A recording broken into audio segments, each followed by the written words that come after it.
రూపాయలమ్మా లచ్చ. లచ్చ అంటే లచ్చనే, ధర తక్కువ మోత ఎక్కువ. ఆలోచించిన ఆశాభంగం. కొనండి బాబు కొనండి. ఎవ్వరు వస్తలేరు కదా, తక్కువ చేద్దాం, 50,000 చేద్దాం. 50,000ఏనమ్మా, 50,000 రావాలమ్మా, కొనాలమ్మా కొనాలమ్మా.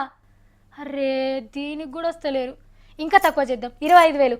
అమ్మ 25,000ఏనమ్మా, రావాలి బాబు రావాలి. ఇది కూడా కొనరా, 10,000 చేద్దాం. ఇక లాస్ట్ 10,000కమ్మా, 10,000 ఒకటోసారి, 10,000 రెండోసారి, 10,000 అమ్మ మూడోసారి. కొనరమ్మా కొనాలి. అయినా కూడా కొనరా. ఇక చూడుండ్రి, మీ ఇంటి ముంగట తీసుకొచ్చి ఉట్టిన పెట్టిపోతా. అయినా బినో తీసుకోరా. అదృష్టాన్ని మనిషి అవతలేద్దామని ఎన్నిసార్లు ఇసిరిగొట్టినా అస్సలు ఇడిచిపోతలేదులా కేజ్రీవాల్ సార్ని. ఇగో సారి ఇన్నొద్దులు ఎక్కి దిగిన గీ బుడ్డ కారు ఉండదు కదా, ఇక ముఖ్యమంత్రి అయినాక కొత్త కారు వచ్చింది కాబట్టి దీన్ని వదిలించుకుందామంటే జిడ్డు పట్టినట్టే పడుతున్నదట.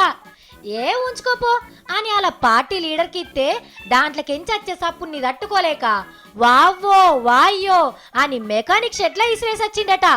ఇక దాన్ని కింద మీద వాడి ఎంత బాగు చేద్దామన్నా ఏదో ఒకటి లొడలొడ ఉండే వరకు కేజ్రీవాల్ సార్ కూడా చెప్పకుండానే తీసుకొచ్చి ఇంటి ముంగడ దోలిపోయిండ్రట. అరే ఇక ఇట్లయితే కాదని రేడియోలల్లా ఇంటర్నెట్లల్లా జర నా కార్ని కొనుండ్రుల్లో, కావాలంటే దాని మీద ₹1 పెట్టిస్తామంటే పావులా ఇచ్చేందుకు కూడా ఎవ్వరు వస్తలేరట. ఆగో గంత పేరు పోయింది సార్ కారు.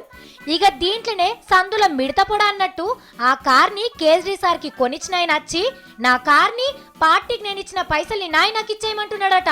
అటు దిక్కు పార్టీలకెళ్ళి అందరినీ పీకేస్తున్నారని కేజ్రీవాల్ సార్ని హిట్లర్ అని తిట్టబట్టే. చూసిండ్రా సార్కి ఎన్ని కష్టాలు వచ్చినాయో. కానీ అదే మోడీ సార్ కార్ అయితేనా ఈ పాటికి ఏ 10-15 కోట్లు అర్రాసు వాడి పట్టుకోవద్దు కావచ్చు. పాపం కేజ్రీవాల్ సారు ఎట్లా చేస్తారో ఏందో.